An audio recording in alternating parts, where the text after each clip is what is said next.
This is the Leitmotif and Movement podcast, a father and son's journey into the vast worlds of music. I am your host, Mike Ficklin. Joining me on this epic musical journey is my son, Michael Ficklin. This show is dedicated to the discussion of music and introducing Michael to music from the past and present. We discuss music mainly from the genres of rock, hard rock, and heavy metal. We also, from time to time, dive into film and video game scores, and we sprinkle in some surprises along the way. Michael, what have you been listening to this week? I haven't really listened to anything. No? No. Why not? Just haven't been in a music mood. Okay.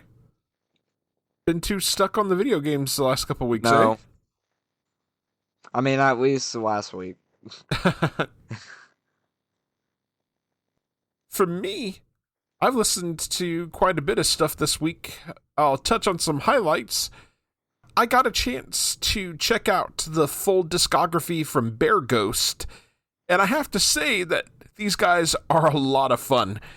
They categorize themselves as adventure rock. I think they sound like a mix of surf rock and 1960s cartoon music, with a bit of the Munsters theme music thrown in for good measure. They're a lot of fun. I also listened to both of the records from a progressive metal band out of Italy called Benthos. What an experience. The band has a lot of influences in their music from jazz, classical, and math rock. The song Debris Essence from their debut record is incredible. Vocalist Gabriel Landio can sing his ass off, man. Their second album, From Nothing, has a distinct jazz fusion sound to it, lots of controlled chaos. The album opener, From Nothing, is a killer track. Top-notch musicianship and tons of creativity flow from Benthos. If you're not listening, you really should be. I also listened to Bush's new record, I Beat Loneliness. This is the British rock band's 10th album, and I have to say that it's pretty solid. I enjoyed it quite a bit more than their last couple of releases. At times, it almost feels like they exhibit a bit of that sound from their first couple of records, 16 Stone and Razorblade Suitcase. I feel like songs such as Scars, I Beat Loneliness, and Rebel with a Cause could become staples in their live sets. Gavin Rossdale's voice is as strong as it has ever been. Solid production on this record. Good stuff. I also listened to the new record from Alice Cooper titled The Revenge of Alice Cooper. I love Alice Cooper, so perhaps it comes as no surprise that I really enjoyed this. This is Alice's 30th record, Michael. 30th record, but only the 8th one released as the band Alice Cooper. It's the first record featuring the surviving original band members since 1973's Muscle of Love. It feels like a throwback. It has a very 70s hard rock feel to it. Alice never seems to age. He's always so consistent with his vocals. The songs are filled with his now iconic brand of sarcastic lyrics and subject matter. It feels like the band hasn't missed a beat in their time apart. I really enjoyed tracks like Black Mamba, Wild Ones, Blood on the Sun, and Intergalactic Vagabond Blues. If you love old school Alice Cooper, you're gonna love this. This gets my pick of the week. But 30 albums? 30 albums. Only 8 of them came as the band Alice Cooper before he kind of spun off as a solo act, but still crazy. Big career. The last thing I listened to was the new EP from the New York prog metal act known as Cryptodira. The EP is titled Genesis of Error. My biggest complaint is that it is too short. It's such a good listen. The songs No Monuments and Genesis of Error are absolute bangers. You'll find the requisite artsy textures, quiet, nuanced guitars, and clean vocals to go along with the heavier, distorted parts, complete with metal growls. Plenty of changes abound in this minute EP that will have you revisiting it to catch things you missed on previous listens. Outstanding EP. Michael, do you have anything else for this segment before we move on? Nope. Okay. So, before we get into the art of discovery, I thought we would take a few minutes to talk about a major event that happened this week in music. The Prince of Darkness, Ozzy Osbourne, passed away this week on July 22nd. It cannot be overstated how important Ozzy Osbourne is to heavy metal. He was the founding vocalist for the British heavy metal band Black Sabbath. And with his brothers in Black Sabbath, created that really dark, doomy sound that would later go on to influence just numerous bands over the years. Ozzy Osbourne's vocal delivery, iconic, piercing through the dark gloom of Black Sabbath's dark wall of sound.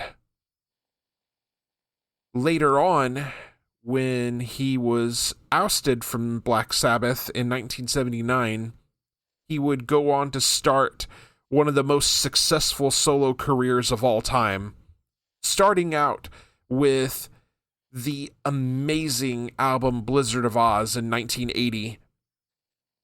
He had such an influence on just anything modern heavy metal. He was accused once upon a time of promoting Satanism by the far-right Christians, despite the fact that he himself was Christian. Most of everything you saw about him with, the whole Prince of Darkness persona was for the show of it, and he would tell you that it was for the show of it, all to put on a good theatrical show. He always had incredible musicians with him. Three of the guitarists that come immediately to mind are absolute legends. Those guitarists being Randy Rhoads, Jakey Lee, and Zakk Wylde. Of course, Zakk Wylde has gone on to do his own thing called Black Label Society, and he's currently on tour as a member of Pantera, as they do kind of a celebration of Pantera's music with the two surviving members of Pantera. Of course, just a couple of weeks ago, Black Sabbath and Ozzy did a farewell charity show, which set a record for most money made for charity for a concert. Every last penny went to charity.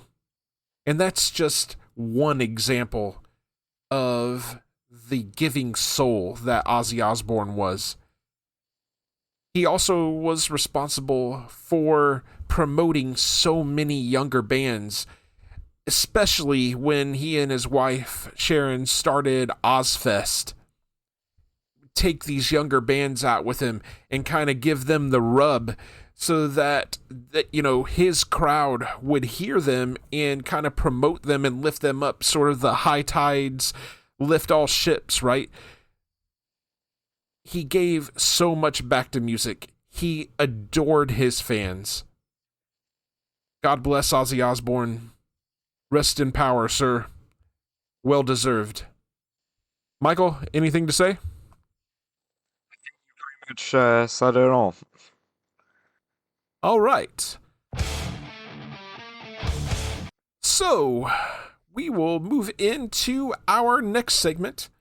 This is the Art of Discovery, wherein we listen to some bands that either are unsigned or we just feel they are not getting the love that they deserve, and we've got a terrific selection of music for you this time around.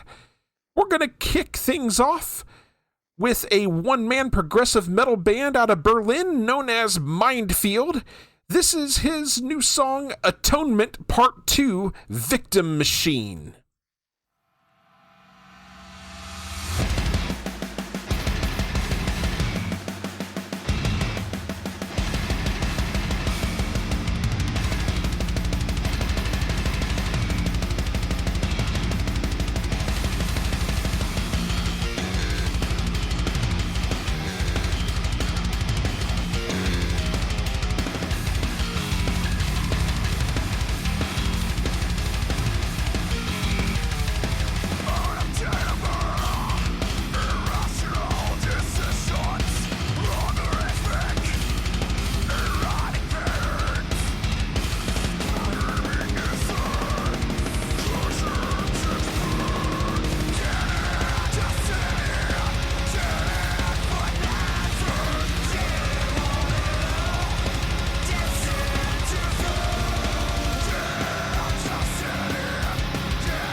And once again, that was Mindfield with their song Atonement Part 2, Victim Machine.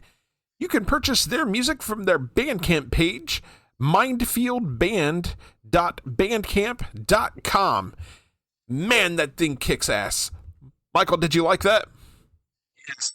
That was nice and heavy. Yes, sir. This is, I believe, the second time that we've featured Mindfield on this segment. Great stuff. Good job.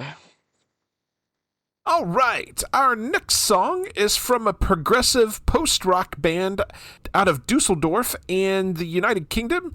This is Coma Rossi with their song Burning.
And once again, that was Coma Rossi with their song Burning.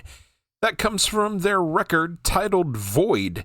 You can purchase their music from their Bandcamp page, comarossimusic.bandcamp.com. Michael, what'd you think about that? That was good too.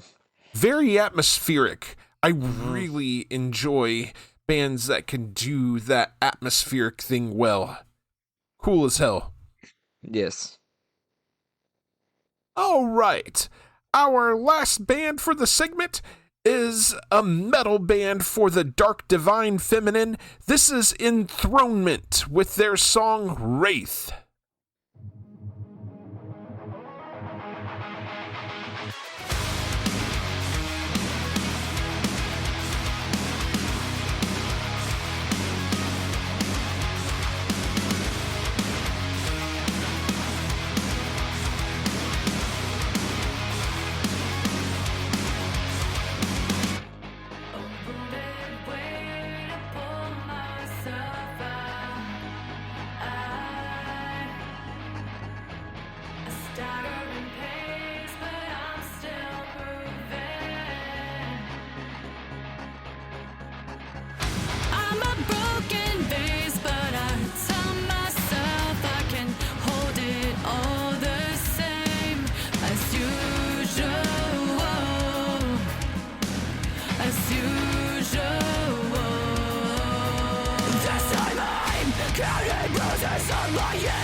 Receding like a shadow when I shine on the light. I'm an animal afraid that the hand could strike. I'll stop living as a wraith this time. I'm not a slave to my wires. I'm entangled in mine. Keep on reaching for me, feeding me underneath. Keep on reaching for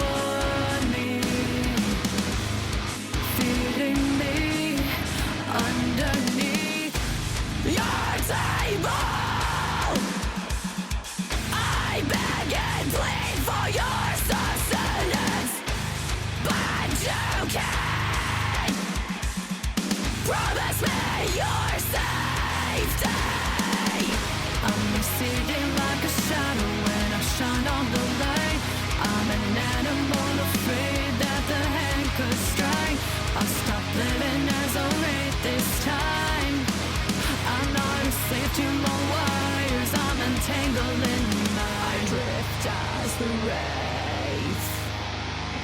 I settle into the earth and I drag you down.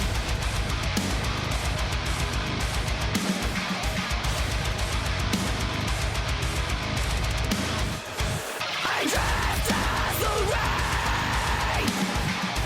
I settle into the earth and I drag you down. When the wolves come in, they burrow through and bury you. Yeah.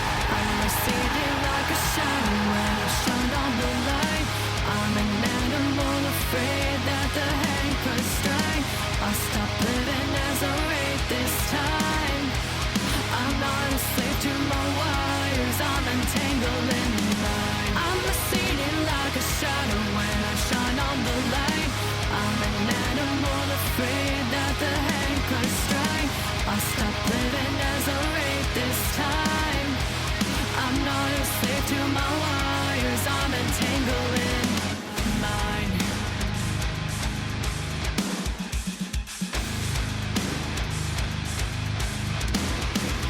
I drift as the rain. I settle into the earth and I drag you down. And once again, that was Enthronement with their song Wraith. That comes from their A World Not Made For Us EP. You can purchase their music from the iTunes store. Michael, what did you think about that? That was amazing. Yeah, outstanding. outstanding song. The entire EP is really good. Mm-hmm. All right. Michael, you got anything else? Other than saying thank you to the bands that allow us to do this section in the show. Absolutely. We would like to thank all three of the bands that allowed us to play their music on the show this week. If you would like to have your music played on the show, feel free to reach out to us via our social media or through email at lightmovepod@gmail.com. We'd love to check you out, and if we like what we hear, we would love to play a song on the show and give you a shout. All right, so now we are going to get into our main topic of the episode. This time, we're breaking down Black Sabbath's second 1970 release, Paranoid. And you heard that right, Michael. Black Sabbath released 2 records in 1970, both their debut record and this, their second album. Yep. I was confused when I was looking at Spotify. So this was released on September 18th, 1970 in the United Kingdom by Vertigo Records, and on January 7th, 1971 in the United States by Warner Brothers Records. The title track, Paranoid, which was the band's only top 20 hit, reached number 4 on the UK singles chart. The title track reached number 1 on the US Billboard Hot Hard Rock Songs chart during the brief time between Ozzy Osbourne's final live show and his death on July 22nd. Paranoid is widely regarded as one of the greatest and most influential heavy metal albums of all time, often cited as a key influence for the development of the genre, as well as one of its earliest albums. It was ranked number 1 on Rolling Stone's list of the 100 greatest metal albums of all time in 2017, and number 139 on its list of the 500 greatest albums of all time in 2020. Paranoid was the band's only album to top the UK albums chart until the release of 13 in 2013. And with that little bit of background out of the way, Michael, let's go ahead and dive in on our track-by-track breakdown. We kick things off with track number 1, War Pigs. Michael, what do you got on this? So I'm going to start out with my fun fact. This is their 3rd most popular song on Spotify at 384 million plays. Wow. I wonder how many millions of plays have been added just here since the final Sabbath concert and Ozzy's passing. I can tell you in the past month how many they've gotten listeners, monthly listeners. It's 25 million. Yeah, it took quite a bump. Nice. So what do you got on this? I like the opening riff, and then all of a sudden you start hearing nuclear sirens. Yeah, like the air raid sirens, yeah. Then we get into great vocals, and I like the strumming of the guitar every once in a while. Like, there's a pause between the vocals, and then there's the strumming of the guitar, and then it gets back into the vocals. And then they do a weird speed up towards the end of the song. At the very end of the song? Yeah. Kind of strange, right? Yes. I meant to mention, before we got into the start of the track-by-track analysis, I meant to mention the personnel on this album. Black Sabbath, of course, comprised of the legendary late great Ozzy Osbourne on vocals, the phenomenal Tony Iommi on guitars, and even plays flute on the song Planet Caravan, the terrific Geezer Butler on bass guitar, and he also does some of the lyric writing, and the absolutely terrific Bill Ward on drums on all songs except Planet Caravan, where he plays congas. For me, on War Pigs, this song is one of the most iconic songs of all time and has one of the most iconic openings of all time. That sludgy, doom-laden guitar riff from Tony Iommi, the sound of the air raid sirens. Then we get introduced to the voice of the Prince of Darkness himself, Ozzy Osbourne. Bill Ward's drum work is so good on this song. The main guitar riff on this song is so good. The guitar solo at the halfway point is absolutely killer. Lyrically, this is a war protest song. Bassist Geezer Butler has further stated that this song is about how these rich politicians and rich people start all the wars for their benefit and get all the poor people to die for them. This song is a masterpiece and an epic album opener. Michael, anything else on War Pigs? Other than all of a sudden you hear nuclear sounds or air raid. Doom is coming. Okay, so we'll move to track number 2. This is Paranoid. Michael, what do you have on this? So, fun fact. This is their most popular song. Take your guess how many plays it has. You said that track 1 had, was it 300 million listens? Yeah, for third place. Okay. And you said this is the number 1 song? Yes. I'm going to take a wild guess and say around 500 million. 1 billion. 1 billion. Wow. Wow. That's nuts. If we're getting precise, it's 1,387,752,119. Does that tell you how absolutely legendary and iconic this is? Crazy. This song is one of the shortest songs on the album at 2 minutes and 48 seconds. Is that a bad thing?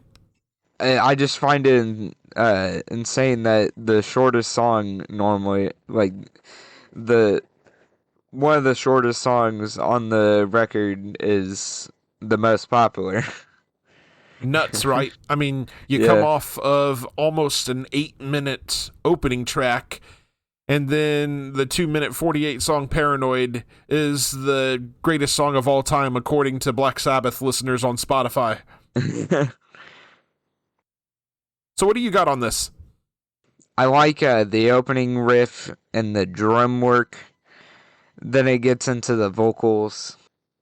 I'll say this again. I love the drum work and I love the guitar work on this album. Yeah. And I like the solo guitar riff towards the middle. Yes, sir. Yeah, this is just another absolutely iconic song. It is widely regarded as one of the greatest heavy metal songs of all time, especially as you can see evidenced by the Spotify listening numbers. Interestingly, it's almost the song that never was. According to bassist Geezer Butler, this song was sort of written as an afterthought. The band needed like a 3-minute filler song, so this is what they came up with. It's a testament to how great the songwriting was for the band that this song ultimately ended up being the title track and one of the best metal songs of all time. I love Tony Iommi's guitar work on this song.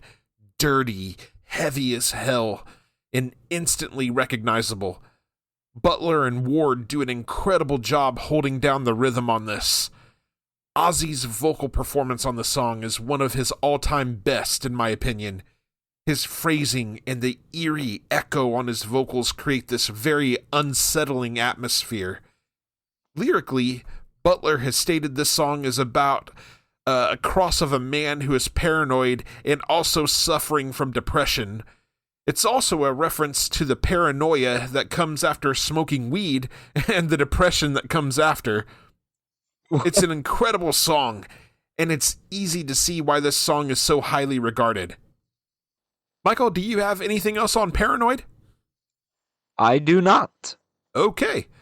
So now we'll move on to track number 3. This is Planet Caravan. Michael, what do you have on this? I'll open up with a fun fact. This song is the 4th popular song on the album. It is 7th place on all popular song, all-time popular song for Black Sabbath. I believe it. At 113 million plays. Wow. Nice.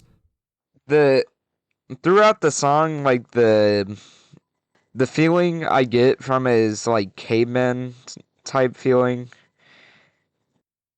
Yeah, it's kind of got a different vibe to it, right?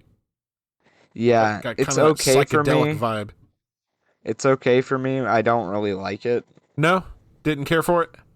No, I don't really care for the song. Nothing in particular stood out to you about it? No. No? So, musically, this song has a really psychedelic, trippy vibe to it.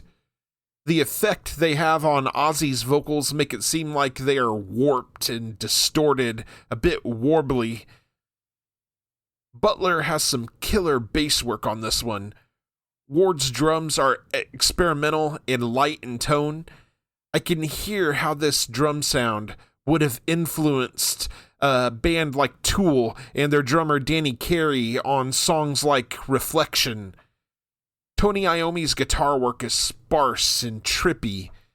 I could literally describe this song as what it must be like to live in a lava lamp. I love the bluesy guitar solo. Lyrically, Butler has stated that this song is about floating through the universe with one's lover. Definitely psychedelic and trippy. Interesting, yeah.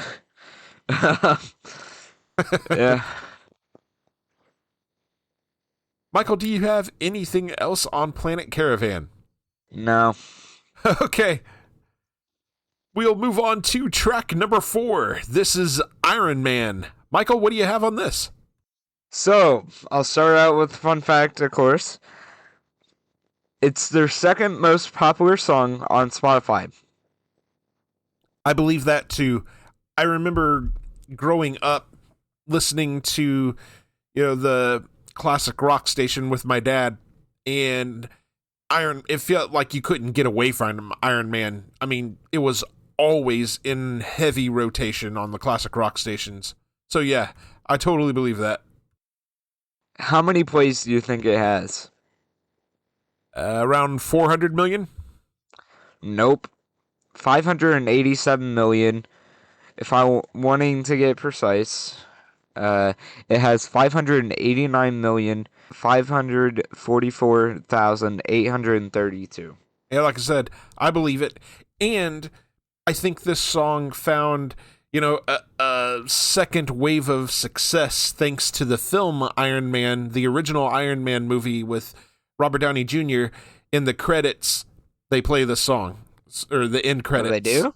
Yep, in the end credits. I never caught that. You probably don't watch the end credits.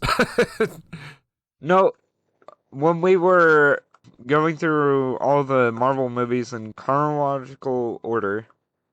Yeah, I mean, to be fair, you probably didn't know what you were listening to because you hadn't heard anything from Sabbath before, at least not that I'm aware of.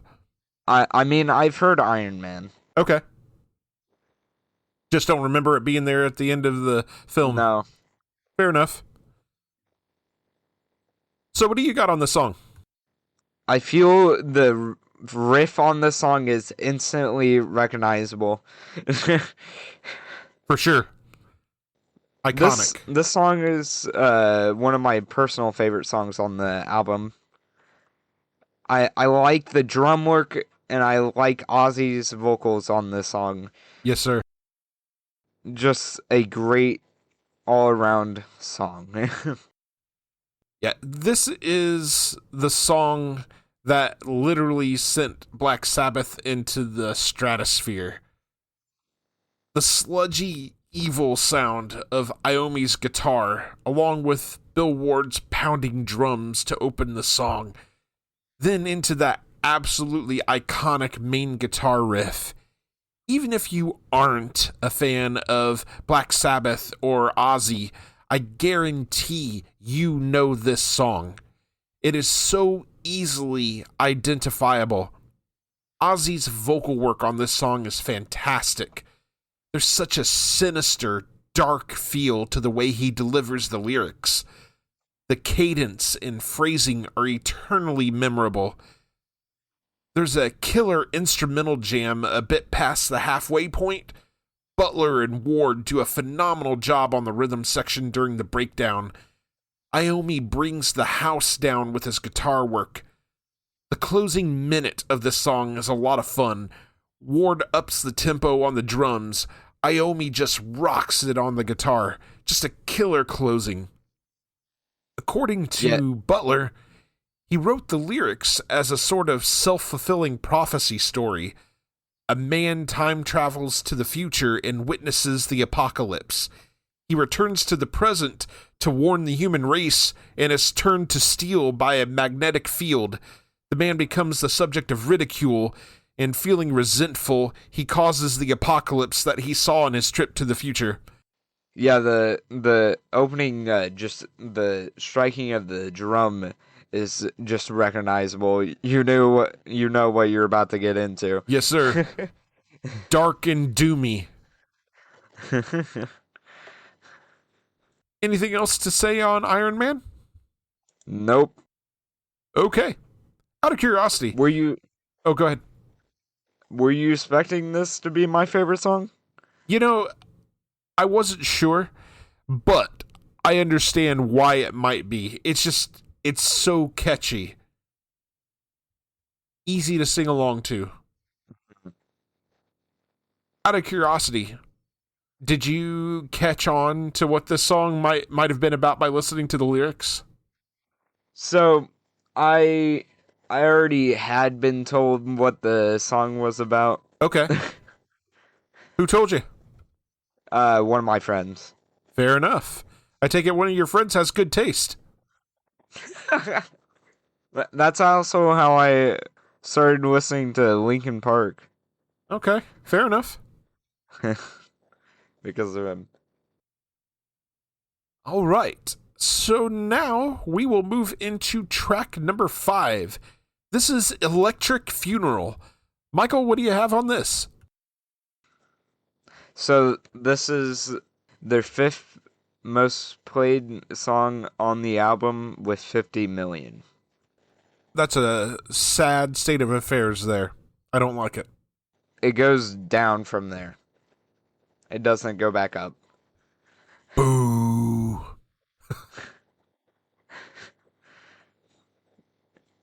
What do you got on this?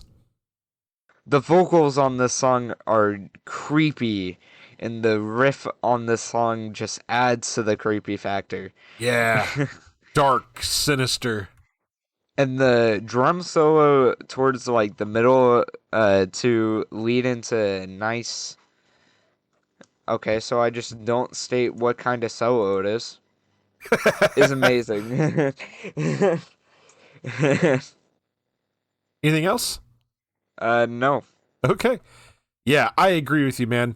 This is another really sinister, evil-sounding song. Tony Iommi's guitar almost seems like it is talking to us at times. Ozzy's vocal delivery. To us. Yeah. Ozzy's vocal delivery is equally sinister and haunting. The musical breakdown at the halfway point has a feeling of dread and urgency. Then we give way to a more up-tempo piece of music. Ward and Butler really shine here. Lyrically, this song is about a nuclear bomb blowing up and the atrocities that come from it. In my opinion, this is a vastly underrated gem. I love this song. Do you have anything else on Electric Funeral? I do not. Okay. So now we will move to track number 6. This is Hand of Doom. Michael, what do you have on this? So, this is the 7th most played song on the album at 26 million. Fair enough. The opening has a different style, and then it picks up with the guitar. And I also like how the beat kind of picks up more as the song goes. Yeah, there's like a bit of a tempo change, I think. Yeah. This one opens up feeling a bit psychedelic. It's quiet with just the bass, drums, and Ozzy's vocals. Then it breaks into a louder, heavier section with Ozzy belting out the lyrics. Butler's bass work on this song is so good. Iommi's guitar work starting around the 2-minute mark kicks so much ass. Ward's drums are fantastic throughout. There are several changes in this song, and he does them effortlessly. This is an absolute epic of a song. Lyrically, this song is about the awful price of using hard drugs to self-medicate. The band had watched as a growing number of U.S. soldiers arrived in England from the Vietnam War with terrible drug addictions. Michael, anything else on Hand of Doom? No. Okay. So then we'll move into track number 7. This is Rat Salad. Michael, what do you have on this? So, this has the least amount of plays. Yeah, I mean it's kind of fair. Yeah. There's no vocals, it's just a straight instrumental. I get it. At 17 million. I like the opening guitar riff with a suspension on the riff, and then it gets into a very nice riff and good drum work. It's a great instrumental song. It makes sense why it has the least amount of plays, but it's still a good just amount. No vocals, nothing for people to really latch onto unless you're just a hardcore music fanatic. For me, this is pure 70s hard rock goodness. It's just a fantastic showcase of Black Sabbath's musicianship. I have to tip my hat to Bill Ward's drum work on this. He gets a drum solo going on this that just rocks. Butler's bass work is so good on this. It's a really great bass line. Then you have Tony Iommi with a good groovy hard rock guitar riff. Just a fun song. It's the shortest song on the record, but it's so much fun. Michael, anything else on Rat Salad? I do not. All right. So then we'll get to the final track on the record. This is track number 8, Fairies Wear Boots. Michael, what do you have on this? Interesting song title.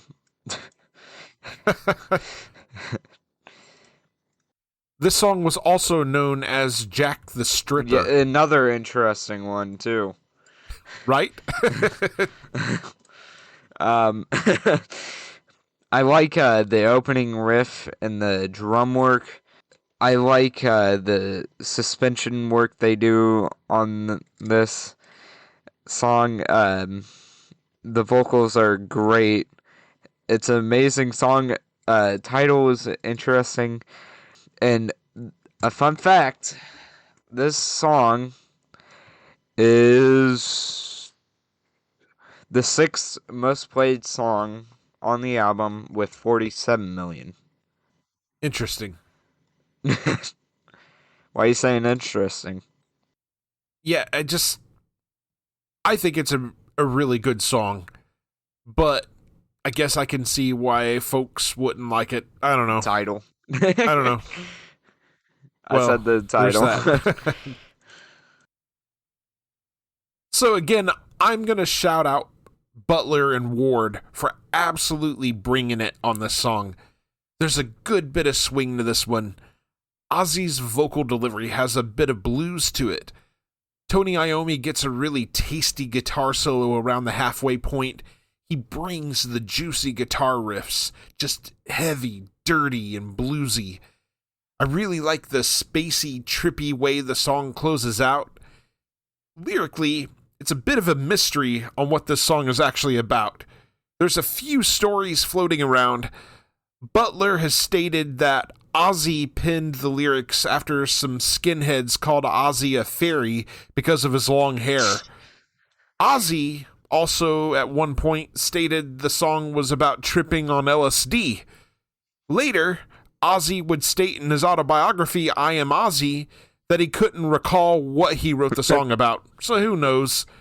But it's a great way to close out the album. Good song.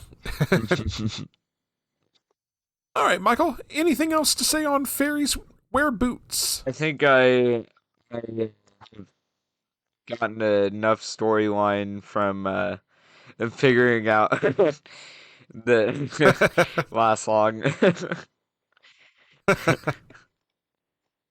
Okay, so we are going to go ahead and get into our final thoughts and our overall album ratings.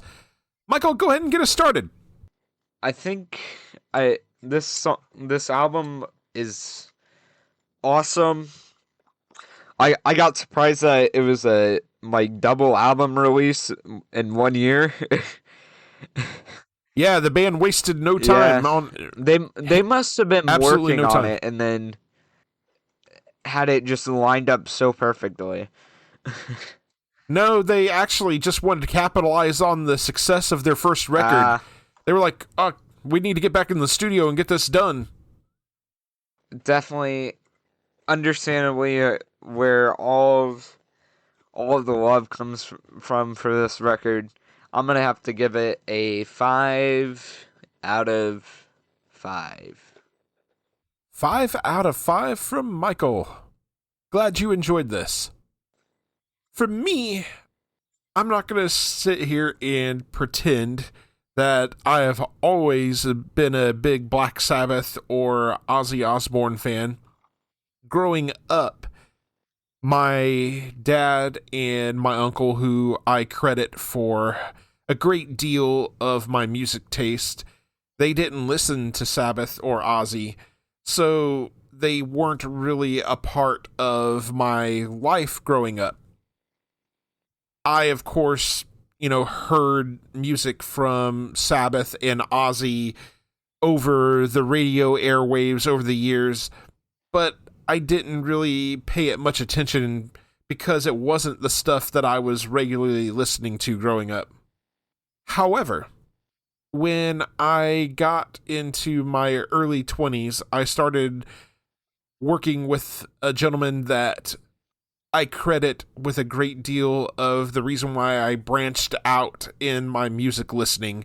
He introduced me to a lot of prog rock and just a lot of the music that I had missed out on listening to as a kid, and Black Sabbath and Ozzy Osbourne was one of the first things he got me into. So shout out, Chris. Thank you so much for getting me into these guys.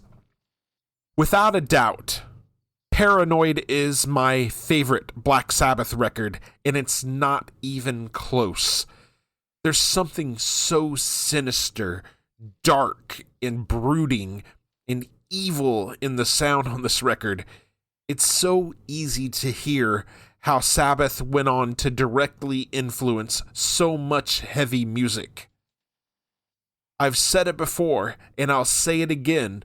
Without Black Sabbath, there is no heavy metal. The band is absolutely legendary for just that reason alone. Tony Iommi's dark, doom-laden, and at times trippy guitar work is so good. There's Geezer Butler's doom-soaked apocalyptic lyrics and terrific bass work.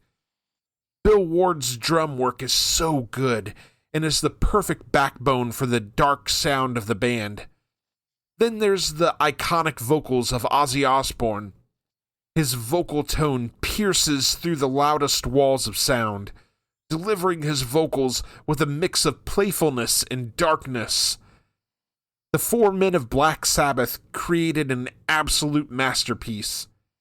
The songs Paranoid, War Pigs, Planet Caravan, Iron Man, Electric Funeral are all timeless classics. For me, this is the record that started it all. Pure heavy metal pioneering perfection. This album gets a 5 out of 5 from me. Sheer perfection. And you know, it's just by coincidence that we happened to be covering this album at this point. I did not know that there had been plans to do this farewell concert for Ozzy and Sabbath when I started planning out our roadmap for the albums we were going to cover. So it's just by pure happenstance that things just ended up falling the way that they did. And then, of course, with Ozzy's tragic passing a few days ago, it just felt appropriate that we were covering this album. All fell in place. Sure did. So, with that said, I want to leave a question for the audience. What is your favorite track on Paranoid, and why? Alright, so now we are going to move into our next segment. This is Can't Wait. New music coming soon. I don't really have anything on my release radar here for the next couple of weeks at least. I'm sure something will pop up, and you know, I something that I wasn't aware of, but to my knowledge, there's not much coming up here. How about you, Michael? Anything that you're looking forward to over the next couple of weeks? No. So, recently announced, I did see that someone from the Carnival camp stated that their new album should be out in October of this year. So, Michael, just a few more months, and hopefully we'll have that new Carnival album in hand. I thought it was going to be 20 more years. Also for October 24th, the Acacia Strain are releasing their new record titled You Are Safe from God Here. And then recently announced our first record that's on the radar for next year. On January 9th, Alter Bridge is releasing their new record, self-titled Alter Bridge. We're already getting into next year? Dang. I mean, we're beyond the halfway point of the year at this point. Crazy to think about. Do you think we get a new Periphery record next year? No. No? I don't think so. What about I don't think Protest? so. Maybe. I haven't really heard anything out of the Protest camp in a while about new music, so I don't know. Maybe. You could put it on your wish list. I'm trying to think. Why can't I think? I can't think. Yeah. I give up. Okay. So we didn't get any listener feedback, so we'll move into our final segment of the show. This is Michael's journey, discovering a song from the past. And this time around, we're going to get Michael's thoughts on Ben E. King's Stand By Me. This song was written and performed by Ben E. King in 1961. According to King, the title is derived from and was inspired by a spiritual written by Sam Cooke and J.W. Alexander called Stand By Me, Father. And that was recorded by the Soul Stirrers with Johnny Taylor singing lead. Benny King's Stand By Me was featured on the soundtrack of the 1986 film Stand By Me, and a corresponding music video featuring King along with actors River Phoenix and Will Wheaton was released to promote the film. In 2015, King's original version was inducted into the National Recording Registry by the Library of Congress as culturally, historically, or aesthetically significant, just under 5 weeks before King's death. There have been over 400 recorded versions of this song, performed by a variety of artists, notably Otis Redding, John Lennon, Muhammad Ali, Tracy Chapman. Pretty crazy. It peaked in 1961 on the U.S. Billboard Hot 100 at number 4, on the U.S. Hot R&B sides at number 1. All right, and with that little bit of background out of the way, Michael, what do you have on this song? I like the beat to this song and the vocals. It's just amazing. It makes sense why this is a classic. And I also like the orchestra towards the end of the song. That's just amazing. Yeah, the strings, really pretty. Very pretty. Awesome song. Yeah, that opening bass line is absolutely iconic. As soon as you hear it, you know the song instantly. It sticks with you. It's so catchy. When the strings kick in during the chorus, it just takes this song to a whole different level. There's so much emotion. The string solo around the 2-minute mark is simply gorgeous. Plucks at your heartstrings. All of that, and then there's still the terrific vocal performance from Benny King. His performance is so strong. I very much enjoy the vocal melody on this song so much. It's extremely catchy. The lyrics are memorable and easy to sing along to. It's such an uplifting song, and King puts so much heart and soul into his delivery. Absolute classic. Michael, let's get your rating out of 5 on this. I'm going to give this a 5 out of 5. It just makes sense why it's an absolute classic. Totally agree. Okay, Michael, so up next on your journey, we're going to cover Simple Minds, Don't You Forget About Me. And for the main topic on our next episode, I'm calling an audible. We were originally scheduled to cover a different record, but in light of the passing of Ozzy Osbourne, I thought it would be a good time for us to dive into and discuss Ozzy Osbourne's 1980 debut solo release, Blizzard of Oz. And with that said, we want to hear from you. We will read your emails and messages on the show. We have only one request. Keep them clean. There are several ways to contact us. You can email us at lightmovepod@gmail.com. You can also reach us on several social media platforms such as Facebook, Blue Sky, Instagram, and Threads. Details on how to connect with us are in the show notes. We are part of the SPDM Crew Podcast Network. Check out all of the podcasts on the network by visiting spdmcrew.com. If you like the show, subscribe to us on your favorite podcasting platform and share with your friends and family. We are available on Spotify, Apple Podcasts, iHeartRadio, and a variety of other platforms. We are also on YouTube. Can't find us on your chosen platform? Shoot us a message and let us know. Leave us a 5-star review on Apple Podcasts. This helps us be found in the algorithm. Make them good and we'll read them on the air. Are you in a band and you'd like for us to check you out and possibly drop a recommendation on the show? Shoot us a message. We'd love to check you out and give you a shout. We'd like to thank you very much for listening to the Leitmotif Movement podcast. Take care and enjoy music.